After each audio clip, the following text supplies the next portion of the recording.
केजरीवाल आम आदमी पार्टी का इंडिया अलायंस जो हुआ है, तो उसका क्या होगा।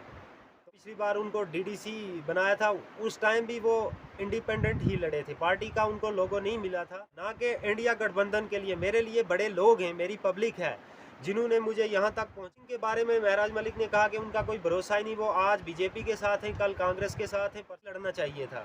उनका कोई इलेक्शन सिंबल ही नहीं है, वो कहाँ मैदान में कूद रहे हैं। 2024 के इलेक्शनों की तैयारी चल रही है, वहीं हमारे जम्मू कश्मीर के इलेक्शनों की भी काफ़ी गर्मा गर्मी है।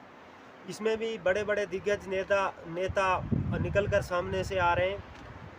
लाल सिंह कांग्रेस से आ रहे हैं और बीजेपी से डॉक्टर जतिंदर आ रहे हैं, और वहीं से आम आदमी पार्टी के एक नए नेता महराज मलिक भी इस मैदान में उतर चुके हैं। उन्होंने एक निजी चैनल से बात करते हुए कहा कि मुझे भी इलेक्शन लड़ना चाहिए। तो सवाल ये उठता है कि अगर महराज मलिक इलेक्शन लड़ेंगे तो इंडिया गठबंधन जो अलायंस हुआ है, केजरीवाल आम आदमी पार्टी का इंडिया अलायंस जो हुआ है, तो उसका क्या होगा।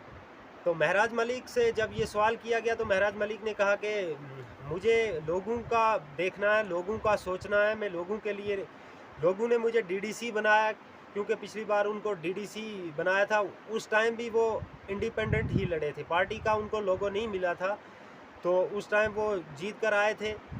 तो महराज मलिक ने कहा कि लोगों के काम के लिए मैं इलेक्शन लड़ूंगा, ना कि इंडिया गठबंधन के लिए। मेरे लिए बड़े लोग हैं, मेरी पब्लिक है जिन्होंने मुझे यहाँ तक पहुँचाया, जिन्होंने मुझे इस काबिल समझा। तो लाल सिंह के बारे में महराज मलिक ने कहा कि उनका कोई भरोसा ही नहीं, वो आज बीजेपी के साथ हैं, कल कांग्रेस के साथ हैं, परसों पता नहीं किसके साथ होंगे।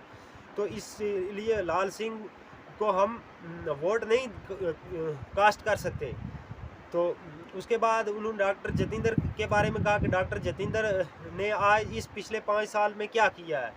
कुछ नहीं किया है उन्होंने। एक कोई काम बता दें, एक काम भी उन्होंने किया, कोई काम नहीं किया बीजेपी की तरफ से। और तीसरा, आज़ाद साहब की पार्टी डेमोक्रेटिक प्रोग्रेसिव आज़ाद पार्टी का के बारे में उन्होंने इनडायरेक्टली कहा कि जो आज़ाद साहब की पार्टी के जो उम्मीदवार गुलाम मोहम्मद सरूड़ी साहब हैं, उनके बारे में उन्होंने कहा कि उनको नहीं लड़ना चाहिए था, उनका कोई इलेक्शन सिंबल ही नहीं है, वो कहाँ मैदान में कूद रहे हैं, उनका क्या हक है।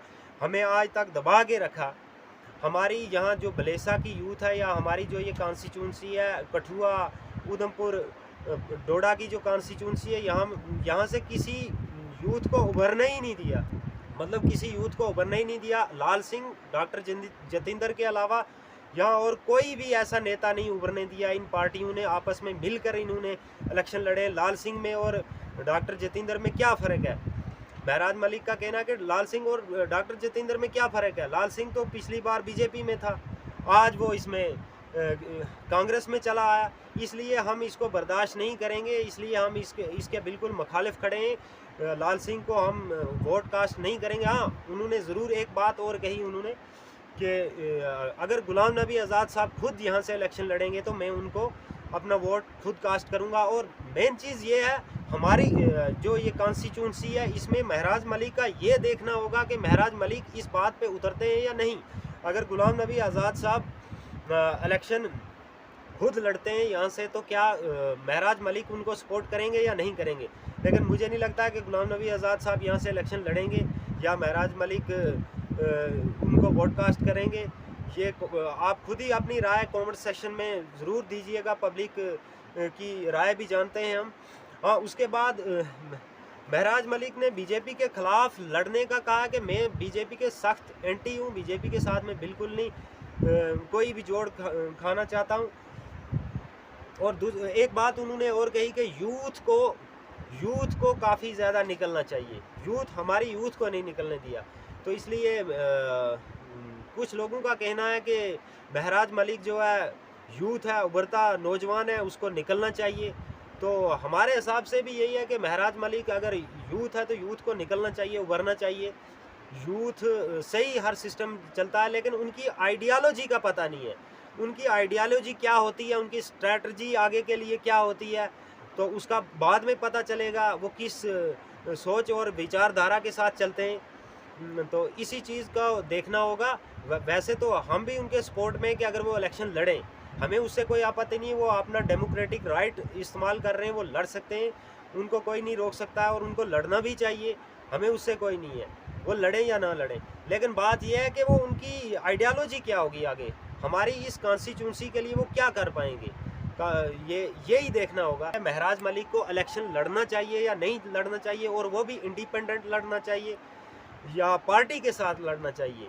और सबसे बड़ा सवाल एक इधर यहाँ और भी खड़ा होता है कि महराज मलिक को पार्टी ने टिकट क्यों नहीं दिया, क्या पार्टी में और महराज मलिक में आपस में कोई अनबन चल रही है या क्या मसला चल रहा है, उसका जवाब भी महराज मलिक को देना होगा, अच्छे से क्लियर से देना होगा, क्योंकि पब्लिक को भी पता चले। जब उनको वो पार्टी का सिंबल लगाते हैं अपने साथ के, हाँ जी आम आदमी पार्टी का मैं नुमाइंदा हूँ, लेकिन पिछली बार डीडीसी का लड़ा तो उसमें भी इंडिपेंडेंट लड़ा, तो इस बार एमपी इलेक्शन लड़ रहे हैं तो वो भी इंडिपेंडेंट ही लड़ रहे हैं। पार्टी उनको क्यों नहीं मैंडेट दे रही है, और पार्टी को मैंडेट देना चाहिए। को पिछली बार भी मतलब लोगों ने इंडिपेंडेंट ही जताया था, काफ़ी ज़ोर शोर से यहाँ कांग्रेस और महराज मलिक की काफ़ी ज़्यादा टक्कर हुई, तो उभरते नेता हैं एक वो भी, तो लड़ना चाहिए उनको भी।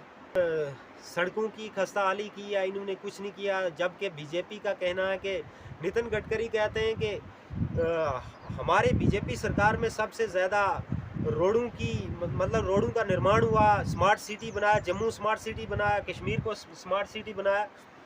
तो महराज मलिक का तो इस पर बिलीव नहीं है कि बीजेपी सरकार ने या भाजपा सरकार ने हमारी कॉन्स्टिट्यूंसी में कुछ किया हो। महराज मलिक ने ये कहा कि करप्शन हुई है, इसमें बहुत ज़्यादा करप्शन हुई है, सड़कों के मामले में करप्शन हुई है, पानी के मामले में करप्शन हुई है, उसके बाद बिजली के मामले में करप्शन हुई, हर मतलब कहीं ना कहीं उसने हर जगह टच किया है कि हर जगह ही करप्शन हुई है। जितेंद्र के पास एक कोई लड़का गया था कि डॉक्टर जितेंद्र साहब आप ये बताएं कि 5 साल में, पिछले 5 साल में आपने क्या किया है, तो डॉक्टर जितेंद्र ने कहा, उस लड़के को कहा, महराज मलिक का कहना है कि उस लड़के को कहा कि अपने बाप से पूछ, तो अपने बाप से पूछ, तो उसका कहना, महराज मलिक का कहना यह है कि आने वाले दिनों में आपको अपने बाप को पूछकर वोट देने आना है। तो क्या लगता है आप लोगों को कि डॉक्टर जितेंद्र साहब एक हमारे यहाँ के काफ़ी कदावर नेता हैं, उनको ये अल्फाज इस्तेमाल करना चाहिए था या नहीं करना चाहिए था? लोगों की एक आस होती है, इच्छा होती है। तो बाकी आप लोगों से मेरा यही निवेदन है कि चैनल को सब्सक्राइब कीजिएगा, आने वाली हर अपडेट आपको यहाँ पे मिलेगी। तो तब तक के लिए जय हिंद, जय भारत।